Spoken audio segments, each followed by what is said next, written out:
నమస్తే, నా పేరు ప్రశాంతి. వై న్యూస్ కు స్వాగతం. The news sponsored by Vaira family restaurant, national highway, Tetagunta. నోరూరించే వంటకాలు, అసలైన మసాలా దమ్ముతో అదిరిపోయే నాన్ వెజ్ రుచులు మీకోసం. విచ్చేయండి Vaira family restaurant, national highway, Tetagunta, Tuni మండలం, కాకినాడ జిల్లా. ఎస్సీ వర్గీకరణను వెంటనే రద్దు చేయాలని జాతీయ మాల మహానాడు అధ్యక్షుడు ఆర్ఎస్ రత్నాకర్ డిమాండ్ చేశారు.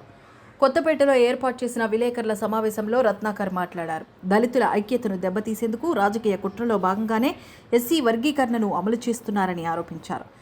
దేశవ్యాప్తంగా దళితులను విభజించే ప్రయత్నాలు జరుగుతున్నాయని ఆందోళన వెలుబుచ్చారు. అంబేద్కర్ కోనసీమలో జిల్లా స్థాయి నాయకులు, కార్యకర్తలు మరింత చైతన్యంతో ఉద్యమాలు చేపట్టారని ఆయన పిలుపునిచ్చారు.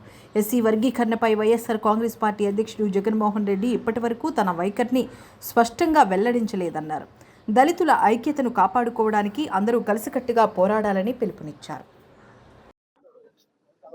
తెలుగు రాష్ట్రాల్లో ఉన్న మాల సోదరులారా, బంధువులారా, మిత్రులారా, ఎస్సీ వర్గీకరణ పేరుతో అన్ని రాజకీయ పార్టీలు మన సామాజిక వర్గాన్ని టార్గెట్ చేసి తొక్కేస్తా ఉన్నాయి. మిత్రులారా, ఆల్రెడీ చట్టాలు చేశారు కదా రేవంత్ రెడ్డి, చంద్రబాబు.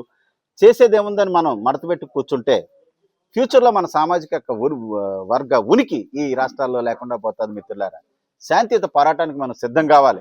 దళితుల మేనమామ జగన్మోహన్ రెడ్డి ఇంతవరకు తన స్టాండ్ ఏంటో చెప్పలేదు. మిత్రులారా, చంద్రబాబు నాయుడు, రేవంత్ రెడ్డి అయితే డైరెక్ట్ శత్రుత్వాన్ని మాల సామాజిక వర్గంపై చూపిస్తా ఉన్నారు. మిత్రులారా, మోడీ, రాహుల్ గాంధీ వీళ్ళంతా కూడా మన సామాజిక వర్గాన్ని టార్గెట్ చేసి ఎస్సీ వర్గీకరణ ముసుగులో ఈ యొక్క దళితుల యొక్క రాజ్యాధికార ఆకాంక్ష అనేది ఫ్యూచర్లో లేకుండా చేసేటటువంటి దేశవ్యాప్త కుట్రకి తెరలేపారు. కాబట్టి తెలుగు రాష్ట్రాల్లో ఉన్నటువంటి మాల సోదరులారా, మన దళిత వాడికి వచ్చేటటువంటి రాజకీయ పార్టీలు అందరినీ తరిమేలని చెప్పేసి ఈ కొత్తపేట వేదికగా మీకు అందరికీ పిలుపునిస్తా ఉన్నాను. మిత్రులారా, మరి చంద్రబాబు నాయుడు అయితే, రేవంత్ రెడ్డి అయితే, అలాగే పవన్ కళ్యాణ్ గారు అయితే మన ఎలక్షన్లో ఇచ్చినటువంటి అన్ని హామీల్ని పక్కన కుదిలేసి ఈ దేశంలో సమస్యలే లేనట్టు, ఈ రాష్ట్రాల్లో సమస్యలే లేనట్టు, పంపలు అంటుకుపోయినట్టుగా మరి ఇమీడియట్గా ఎస్సీ వర్గీకరణ అంశాన్ని తెరపైకి తీసుకొచ్చి చేశారు. మిత్రులారా, దీనికి సంబంధించి ఏ విధమైనటువంటి లెక్కలు కానీ ఏమీ లేవు.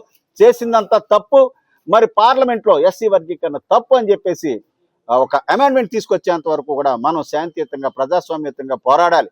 లేకపోతే మాలలో ఉన్నారా సచ్చారా అనుకునేటటువంటి పరిస్థితి వచ్చే స్థితి ఉంది. కాబట్టి మనం అంతా దానికి వ్యతిరేకంగా పోరాడాలని చెప్పేసి కోరుకుంటూ doctor Ratnakar, national president for వాక్స్ అండ్ మాల మహానాడు.